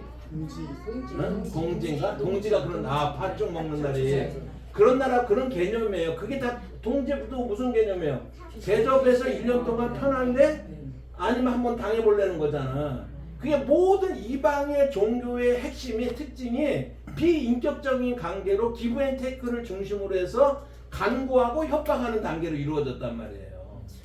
그거를 이방인의 중원본이라고 얘기하는 거야. 그래서 주저리 말을 많이 하잖아요. 아시겠죠? 지금 이 본문은 그렇게 기도하는 것을 말하는 거예요.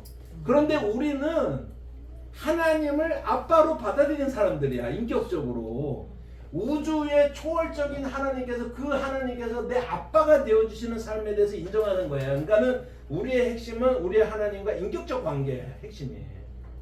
그러니까 인격적 관계 속에서 내 눈물을 받으시고 내 기도를 들으시는 하나님, 그거를 마다하시지 않는 하나님이라고 하는 신실한 믿음 안에서 10,000번을 드리던 10,000,000번을 드리던 그거는 중원번이다 아니다?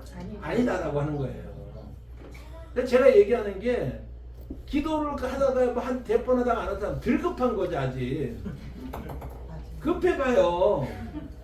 조건은 기도와 참된 기도와 주술의 차이점은 그 신들과의 관계 속에서 인격적이냐 비인격적이냐로 구분이 되는 거야. 이방인의 중원부원은 비인격적 관계로서 주거니 받거니로 요구하는 그런 식으로 10,000,000번 100,000,000번 떠들어봤자 하나님께서 들으시는 분이 아니다라고 하는 걸 얘기를 하는 거예요. 이해했죠? 그죠? 그러니까 우리가 진짜 하나님, 저는 하나님뿐이 없는데요. 이 책의 2장에서 제가 우리는 고아가 아닙니다라고 얘기했거든요.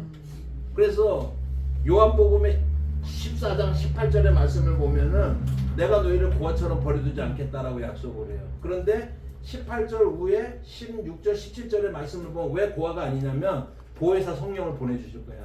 그래서 우리는 고아가 아니야. 그 다음에 그게 16절 17절이라고 그랬죠. 15절 14절 15절 14절 15절은 너희가 기도하면 내가 들어줄게요. 그래서 기도에 우리가 고아가 아닌 거는 기도 응답의 약속을 따라서 우리가 고아가 아닌 거예요. 그런데 기도하지 않으면은 무슨 얘기하고 똑같냐면 고아가 아닌데 아버지 엄마가 있는데 없는 줄 알고 밖에 가서 옆집 아저씨한테 빌어먹는 거하고 똑같은 거야. 고아가 아닌데 고아처럼 사는 거야. 고아는 누가 있어? 고아가 아닌 사람은 누가 있어요? 우리 아빠가 있잖아. 우리 아빠한테 인격적인 관계 속에서 기도하는 거, 그거는 그게 1000번 기도하건 10,000번 기도하건 어때요? 좋아요. 좋은 거예요. 우리 애가 1살 때 이제 미국을 갔어. 그래서 이제 1년 지나서 이제 2살 두 돌이 딱 됐어요. 근데 이놈이 한국에 있을 때 왜 3살까지는 다 천재인 줄 알잖아, 그 자식이. 근데 저도 이제 그런 환상 속에서 살았거든요. 왜냐면 이놈이 1년 만에 한국을 떼버리네. 그래가지고 천재인가 보다. 그래갖고 잘 키워야지 결심을 단단히 하고 있는데 곧 아니라는 게 밝혀졌어. 2살 때. 그래서 비슷한 얘기인데 제가 각색을 한 거예요. 이거는 이제 허구인데 아주 근거가 없는 얘기는 아니에요. 근데 너무 가난하게 살았으니까 제가 이제 그렇게 이제 살았으니까 저는 자발적 가난이라 여러분들이 불쌍하게 생각할 필요 없어요. 절대로 저 불쌍함의 대상이 절대 될 수가 없어요. 난 자발적 가난이야. 그리고 나는 행복해. 저보다 행복한 아까 지겹기는 좀 하지만 그래도 행복한 것도 사실이야. 행복한 것도 사실이야. 그래서 이제 우리가 이렇게 하는데 애한테 제가 미안해서 생일 선물 하나 사주겠다고 그러는데 이놈이 말이 없는 거예요. 그럼 여러분 2살짜리가 그러면은 얘가 세근이 든 거예요? 징그러운 거예요? 사주겠다고 약속을 했는데 말이 없어. 사달라는 말이 없어. 그럼 세근이 든 거야? 징그러운 거야 이게? 징그러운 거지. 애들이 징그러운 거죠. 애들은 어떻게 해야 돼요? 기뻐해요. 사준다 그러면 어떻게 해야 돼요? 와우! 아빠 지금 사줄 거야? 아니 임마 문 닫았잖아. 밤이잖아. 그러면 아침에요?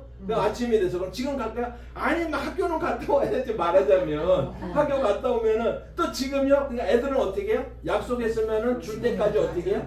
계속 기도하는 거예요. 이런 놈이 있어? 쫙 이런 부모 있어요? 없어요. 네. 부모는 자식들이 구하는 게 내 자식이니까 나한테 구하지. 근데 약속을 안 해도 약속을 안 해도 그렇지만 약속을 했는데 그래서 약속을 했는데 달라는 말이 없어. 그래서 주잖아. 왜 아빠가 사준다는데 말을 안 해? 그러니까 이놈이요. 아빠 주머니 사정이 있으시겠죠.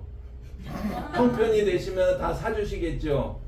이러면 이게 징그러운 얘기예요. 이게 세근이 든 거야. 이게 징그러운 얘기잖아. 맞아요. 제가 그때 33살 때 얘기예요. 우리 아들 2살 때 얘기니까 그러니까 32살 차이네. 하나님하고 여러분하고 나이 차이가 얼마나 나요? 하나님하고 여러분하고 조금 나죠, 그죠? 그렇죠. 우리 괜히 어른인 척 하지 말라는 거야. 하나님 앞에서. 하나님 우리가 하나님께 구하지 않으면 누구한테 구해요? 내가 진짜로 급한 일인데 죽겠는데 누구한테 구해야겠어요? 내 아버지께 구해야겠어. 근데 기도하다 보면 중원본? 이게 아니라는 거야. 그럴 필요가 없다는 얘기야. 전제가 뭐라고요? 인격적인 관계 속에서 나를 받아주시는 아빠에게 내가 기도하고 있다라고 하는 믿음이 내 마음에 있다면 그것은 1000번 기도하건 10,000번 기도하건 중원본이 아니다. 중원본의 핵심은 이방인의 기도가 중원본이다. 그래서 6절과 7절에 있는 이 말씀은 중원본에 대한 이방인의 잘못된 기도에 대한 교정이라는 거예요. 그래서 130 아까 1페이지였나요? 네, 130 다시 한번 거기를 이제 보시면은요. 네, 131페이지를 한번 봅시다. 자, 127페이지를 한번 봅시다. 127페이지 똑같은 건데 마태복음 6장 7절과 8절의 말씀을 보시면 기도할 때 이방인과 같이 중원본 하지 말라고 그랬죠? 그들은 뭐라고요? 그냥 막 됐으면서 그래서 매뉴얼대로 이렇게 하면서 인격적인 관계가 아니에요. 내가 이만큼 고생하면서 말하는데 당신 안 들어줄 거야 이런 거예요 지금요. 그렇게 기도하는 사람들이 있잖아요. 8절에 뭐라고 해서 처방이 뭐예요? 본받지 말라는 거예요. 그렇게 기도하느니 하나님께서 너희가 구하기 전에 있어야 될 걸 다 아시는 분이야. 그렇게 이방인처럼 막 그냥 떠든다고 내가 마음이 동하는 게 아니라는 얘기예요. 아시겠죠? 네. 그러니까 저는 이 두 가지 그러니까 그런 질문을 가지고서 제가 기도하면서도 이거 중언부언하는 거 아니야? 내가 믿음이 없는 거 아니야? 막 이런 고민들을 실질적으로 그러니까 목사로서 하는 거예요. 평신도 때 말고 목사로서 막 그렇게 기도하면서 그런 고민이 드는 거야. 성경을 아니까. 그런데 그러다 보면 어느 날 해답을 얻게 되는 거예요. 질문들이.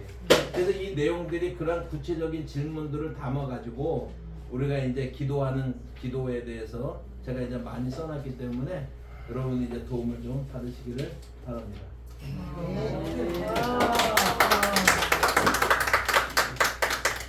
질문 시간이. 네, 질의응답 시간에 돌아왔습니다. 일단 박수 한번.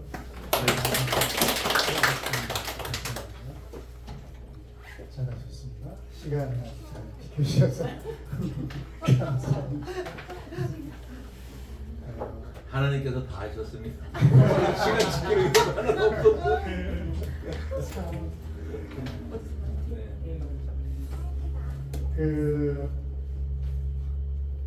저도 이제 목사님께 강의를 들으면서 막 빨려들잖아요. 시간 더 드려야 되나? 이거 오늘 밤새야 되나? 이런 생각이 막 들려고 하는 거예요. 이러면 안 돼. 정신 차려야 돼. 네, 왜냐면 책이 있으니까. 여러분 책 읽으셔야 돼요. 감사합니다. 자 이제 현장에서 직접 우리 전혀 짜지 않고 여러분들이 정말 강의 들으면서도 궁금하고 또 책 읽으면서 궁금하고 손을 들어주셔서 질문해 주시면 되겠습니다. 제가 하나 하겠습니다. 네. 우리 목사님이 이렇게 기도하는 거를 이렇게 알리지 말아라. 알리려고 하는 게 아니라 그런 상황이 있잖아요.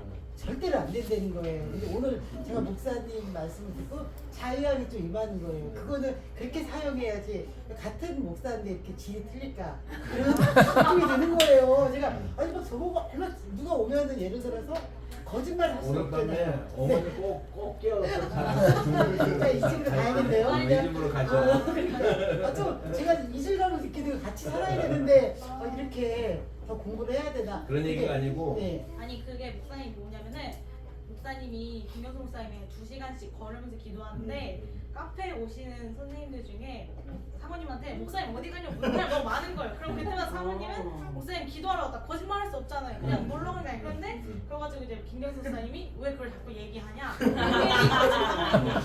그래 너왜 알리냐? 목사님 여기하고 상관이 없지만 해결해 주시고. 그 다섯 글자로 정리하면 네. 마이너 문제예요. 그 중요한 문제 아니에요. 아니 아프다. 아무것도 아니. 제 책은 어떻게 하면 기도 응답 받을 수 있습니까? 그런 얘기를 한 게 아니고 그 다음에 어떻게 하면 깊은 기도를 할 수 이런 얘기 방법론을 얘기한 게 아니고 성경에 말하는 기도에 관한 구절들을 우리가 잘 이해하는가. 그래서 예를 들어서 제가 하나 좀 예를 들어도 되는데 네, 들으면은요 이런 것들이에요. 히스기야가 벽을 향해서 기도를 해갖고 이 책에 나와요.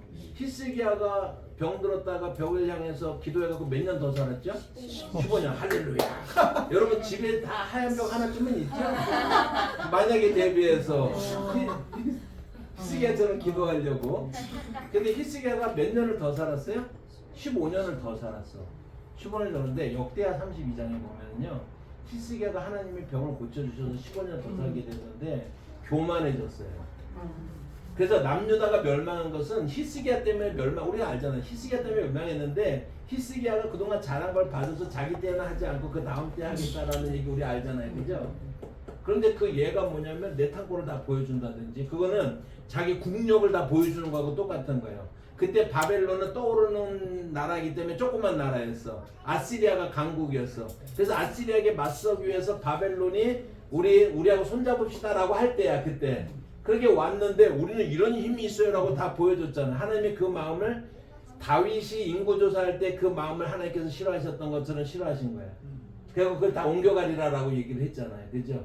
그리고 실제로 그렇게 됐잖아요. 그 다음에 보세요. 그 아들이 누구냐면 문하세야. 문하세는요 55년 동안 통치를 했는데 남유다 왕들은 그래도 신앙을 어느 정도는 지켰거든요. 최악의 왕이야. 북이스라엘 아합 같은 사람이에요. 그렇게 그런 왕이 됐는데 그 아하스가 왕이 될 때 나이가 몇 살이었냐면 12살이야. 그러니까는 히스기야가 더 사는 기간에 태어났네. 더 사는 기간에 태어난 거예요.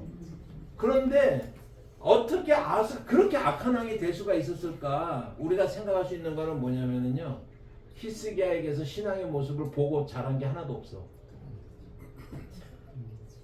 자, 제가 이제 얘기를 하는 거야. 성경에 우리가 기도를 하면은요, 우리는요 15년 동안 더 살았습니다.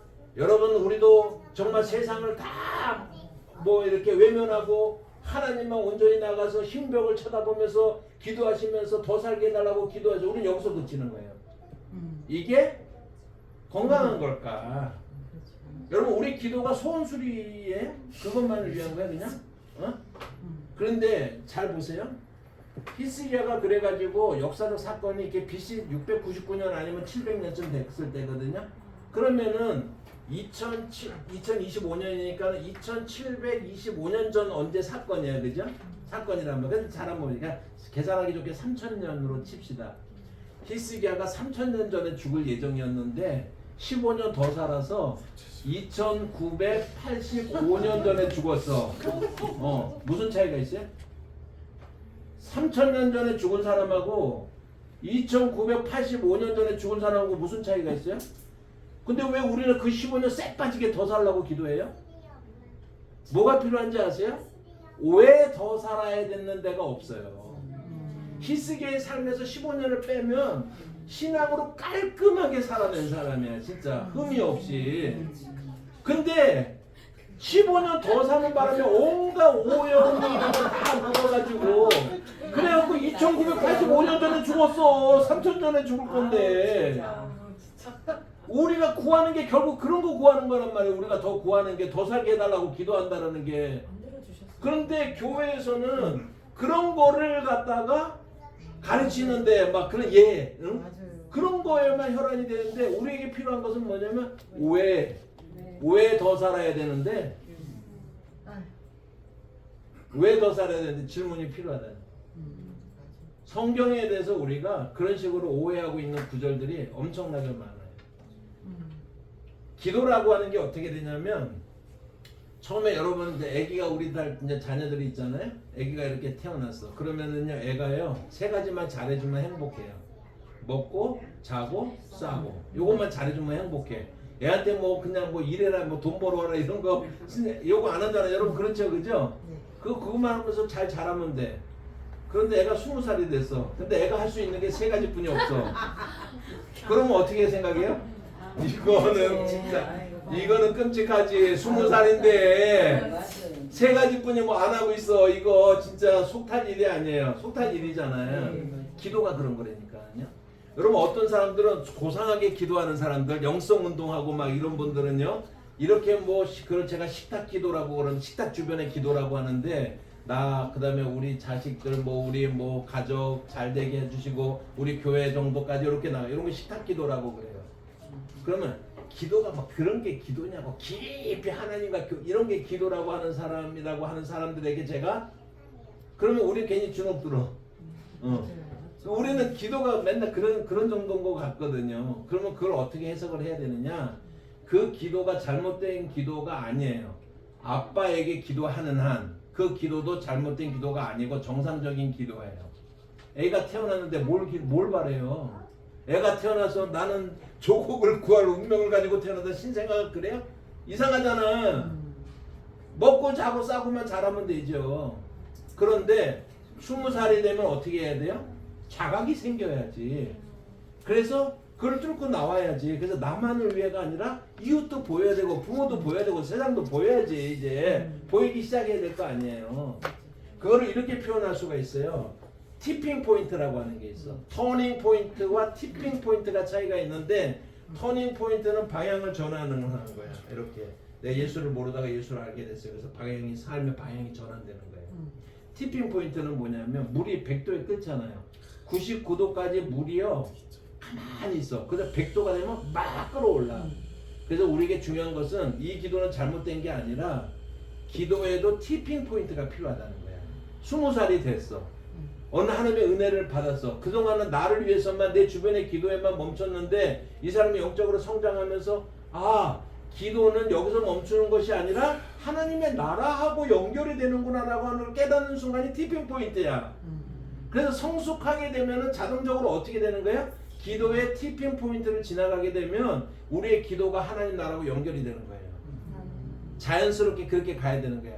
정확한 거는 뭐냐면 현재 우리가 기도하는 정도가 내 영적인 정도예요. 그거는 속일 수가 없어. 그렇지만 그거는 기도가 아닌 거는 아니야. 내가 아직 어린아이 상태에 있다는 것을 말하는 것이지 기도가 아닌 거는 아니에요. 아시겠죠? 그러니까 우리의 기도가 점점 어떻게 돼야 되는 거예요? 성장해서 나아가야 되는 거예요. 제가 이 책이 이제 3부로 되어 있는데 1장은 1부, 2부, 3부에 안 들어가고 그건 독특한 가르침이기 때문에 따로 설명을 한 거고 그 다음에 이제 1부는 기도와 하나님의 마음이야. 2부는 기도와 하나님의 말씀이야. 3부는 기도와 하나님의 나라예요.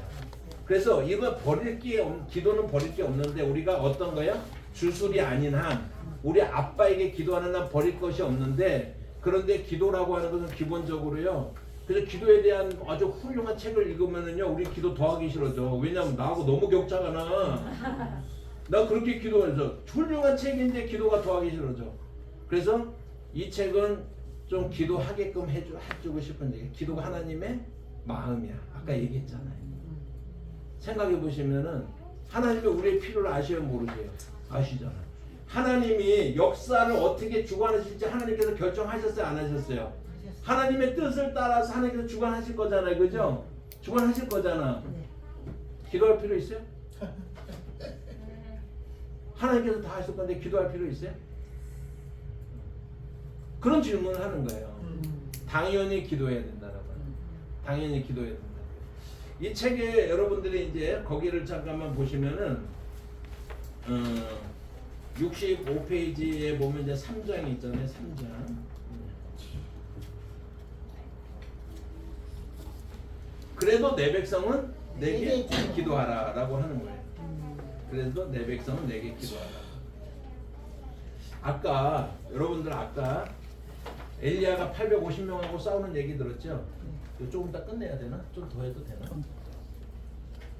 좀 정리해 주시죠. 정리를 할까요? 네, 정리를 하겠습니다. 이 아까 엘리야가 기도했잖아요. 기도하는 얘기 나왔잖아요. 그런데 엘리야가 그렇게 하고 나서 나중에 어디 가서 기도해요? 갈멜산에 올라가서 기도하죠?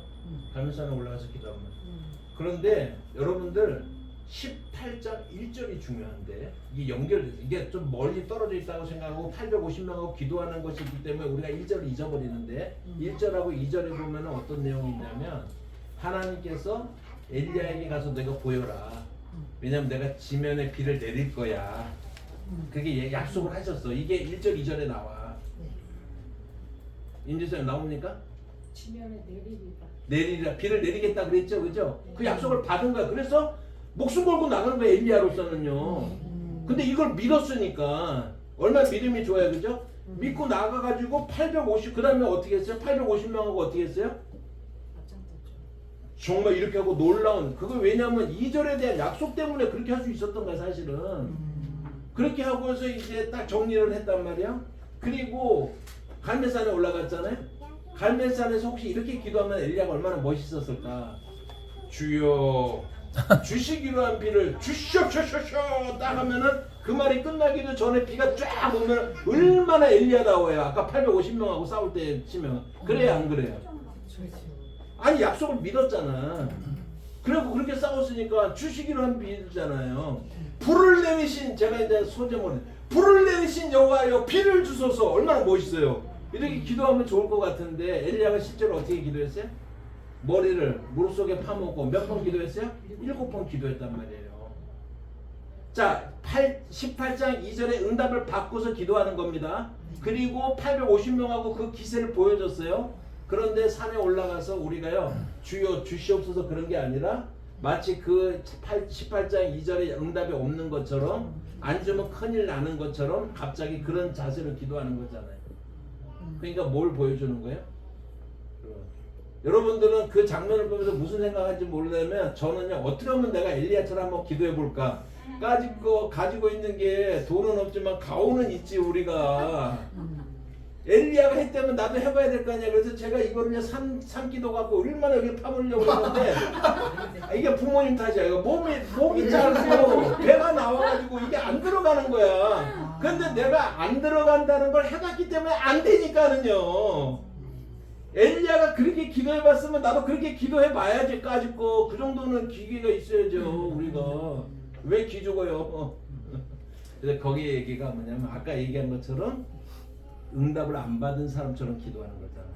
하나님께 그래서 제가 말하는 게 그래도 하나님께 기도해야 되는 거예요. 이 책에 나오는데 스가랴서 몇 장이지?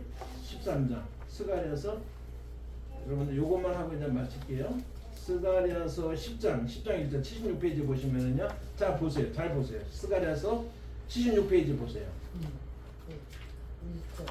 봄비가 올 때라고 돼 있어요. 그런데 이스라엘은요 절기를 하나님께서 날짜를 그렇게 주셔. 우리나라에는 봄, 여름, 가을, 겨울을 주셨잖아요. 금수강산으로 만들어 주셨잖아요. 그런데 이스라엘은 우리로 치면은 10월부터 4월까지가 우기.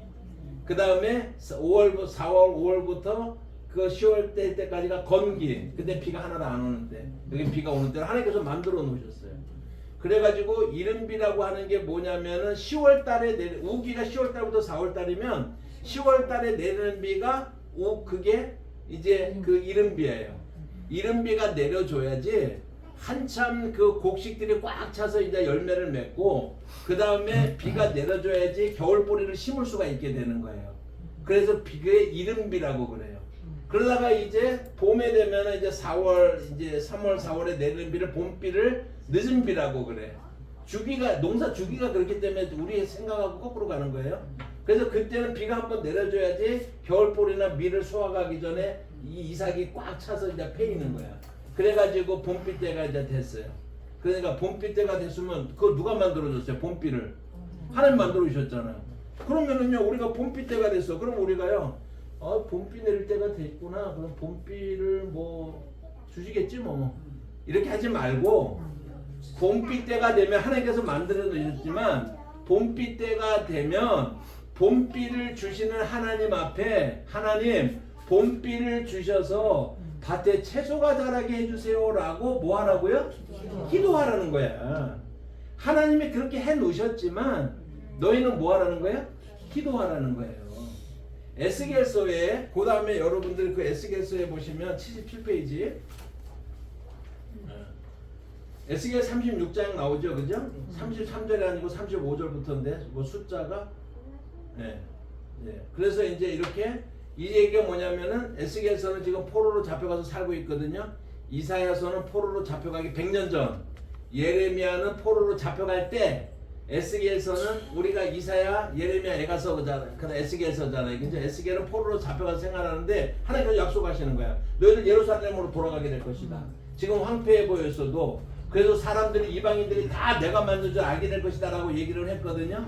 그렇게 하면서 내가 했으니까 꼭 이룰 거야. 하나님이 자기 인격을 거는 거야. 거기다가 걸었는데 그런데 이 78페이지 마지막으로 78페이지 봅시다. 78페이지 보시면 그렇게 이제 돌아갈 거야. 예루살렘으로요. 돌아갈 건데 78페이지 보면 뭐라고 되어 있어요? 주 여호와께서 이같이 말씀하시느니라.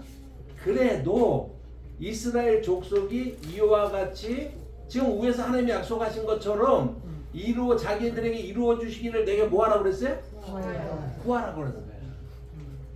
하나님이 하실 거지만 하나님이 하시겠지. 지가 주고 싶어서 우리한테 준다고 그랬잖아. 이렇게 하면 안 되고 그때가 되면 어떻게 되라고요? 그때가 되도록 하나님 우리가 예루살렘으로 돌아가는 그날이 오도록 뭐 하라고요? 기도하라, 구하라고 하는 거예요. 이게 우리가 할 일이야. 그래서 여러분 그 까르로 까르토라고 하는 사람이 있었는데 이 사람이 사하라 사막에서 10년 동안 살면서 수도 생활하고서 이제 기도와 묵상 그 깊은 기도를 이제 체험한 사람이에요. 이 사람이 무슨 얘기를 했냐면요. 하나님 우리가 기도에 관계돼서 하나님이 기도의 노와 그 다음에 기도의 이제 배와 이런 걸 다 준비해 주셨다. 그 하나님 이렇게 말씀하셨다는 거예요. 노는 네가 저어라. 그 얘기가 뭐예요? 기도는 누가 하라고요? 내가 해요. 노는 네가 줘. 노는 우리가 줘야 돼. 기도는 우리가 해야 된다는 거야. 이런 얘기들로 이제 차 있습니다. 제가 간단하게 질문을 해야 될까요? 네. 이분이 허락하셔야죠. 예, 사회자가. 간단하게. 예, 간단하게. 그 저기 이제 보통 마태복음 6장 9절에서 13절이 주기도문인데 마지막에 아멘이 들어갔다는 이유 때문에 네. 14절, 15절 그 포기문 용서 부분이 네. 저는 개인적으로 주기도문의 내용이 들어가야 된다고 생각하거든요. 왜냐하면은 복음의 가장 하이라이트가 하나님 사랑, 이웃 사랑, 서로 사랑보다 용서의 그 복음이라고 생각을 하거든요. 개인적으로. 두 번째 제 질문은 한국 교회의 그 번영 신학과 기복 신앙에 찌들어 있는 분들이 어떻게 생각을 하냐면은 아까 이제 열왕기상 뭐 18장 말씀을 하셨지만 결국에는 초자연적인 역사를 그 거슬러서 기도하면은 그런 것까지도 예언하고 뭐 하늘에 불을 내리고 이런 쪽으로 네. 주다이즘적인 그 유대주의적인 네. 그것이 기복 신앙으로 무속 신앙이 기독교 신앙까지 와 있지 않는가? 네. 결국에는 히스기야의 그 기도나 뭐 엘리야의 그 기도를 통해서 하나님이 살아계심을 선포하고 증거하기 위한 하나의 메시지를 가져온다는 취지에서 이렇게 네. 접근을 해야 그래서 되는데 그 주제를 예. 3부에 담고 있어요. 그런 예. 문제를 우리가 할 것인가. 예. 이 책의 3부에 이제 그런 답이 있고요. 그래서 이제 우리가 거기만 머무르면 안 된다는 얘기예요. 그러니까 식탁 주변에만 머무르고 있으면 안 되고 하나님 나라하고 연결이 돼야지 되는 건데 마지막에 마라나타고 이제 그 부분들을 이제 읽어보시면 되고 주기도문을 느리는 거는 제가 결정할 게 아니고 신학자들이 결정을 해야 되는 거예요. 그 부분은 이제 그런 거고 그 말씀하셨는데 거기 산상수훈에 보면 너희는 문을 구하라 찾으라 문을 두드리라 그랬잖아요. 구하라 찾으라 문을 두드리라. 그러면서 그런 걸 가지고 기복신앙적으로 보면은 우리가 막 두들기고 문 구하고 하면은 주실 거라고 그러는데 그러면 안 되는 거예요. 성경은요, 모든 성경은 자기 자리에 묶여 있어야 돼요. 이게 족쇄를 풀고 한 구절에 나와서 돌아다니면 안 돼.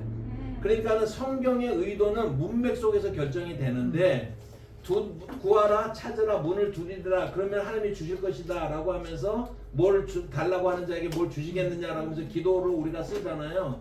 근데 그 내용은요 뭐에 묶여 있냐면 산상수훈 안에 묶여 있는 거예요. 산상수훈을 벗어나서 그런 거를 쓰면 돼 안 돼? 그 막 쓰면은 안 되는 거예요. 성경 모든 성경은 본문에 매여 있어야 돼. 그러니까 산상수훈이 뭐야? 하나님 나라의 백성의 삶의 원리야.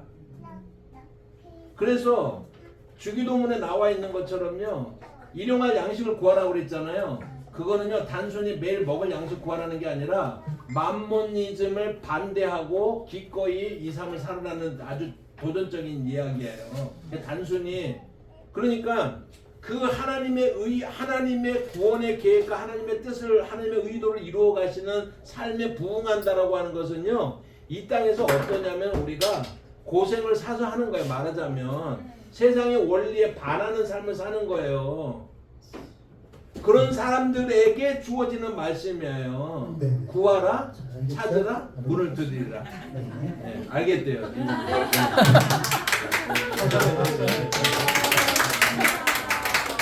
이제 질문 그만 다뭐 이제서 떠올리시죠? 시간이 없어 이제 안 돼. 진작에 말씀하셨어야 되죠. 날이면 날마다 이런 귀한 이런 목사님 모시지 못합니다. 기회를 잃어버린 거예요. 자 그럴 때는 이제 여러분 책 보시면은 굉장히 자세하게 목사님이 하시고 싶은 말씀, 하나님이 목사님을 통해서 정말 성경대로 어떻게 기도해야 될 것인가를 놀랍게 통찰이 있게 잘 읽어보고 싶으세요? 네. 옆에 사람한테 한 권 사서 주고 싶으세요? 책 많이 갖고 왔어요. 그러면 이 시간에 이제 목사님 한번 축복 기도해 주시고 네. 하나님 아버지 고맙습니다. 기도에 대한 열망을 가지고 기도해야겠다라고는 생각을 하지만 우리가 많이 기도하지 못하고 막혀 있을 때가 많습니다. 우리가 성경을 잘못 이해하고 잘못 적용해서 또 기도의 방향이 오용되어지는 경우도 많이 있습니다. 하나님 아버지, 우리로 기도하게 하옵소서. 우리가 기도하는 것이 하나님의 마음입니다. 그 마음에 순종하며 기도의 자리로 다시 기도를 회복하는 저희가 되게 해주시고, 또 우리의 기도가 깊어질 뿐만 아니라 하나님 나라와 어떻게 연결되어지는지를 깨닫고 그 놀라운 신비의 하나님의 구원의 역사에 기도로 참여할 수 있는 저희가 될 수 있도록 은혜를 베풀어 주시옵소서. 감사드립니다. 이렇게 귀한 자리를 만들어 주신 우리 카페 디오 열방예비 교회도 하나님께서 붙들어 주시고, 오늘 모여진 우리 성도님들 한 분 한 분 주님께서 은혜를 베풀어 주시고 마음의 기쁨을 간직하고 기도의 결단을 하며 돌아갈 수 있도록 인도하여 주시옵소서. 아멘. 감사드리고 예수님의 이름으로 기도합니다. 아멘. 감사합니다. 귀한 시간 내주신 우리 목사님 다시 한번 박수 해주시고요. 또 이렇게 함께 있어서 정말 감사합니다. 이제 마지막으로 우리 사진 촬영. 사진 찍어요. 사진 촬영. 네. 사진 촬영.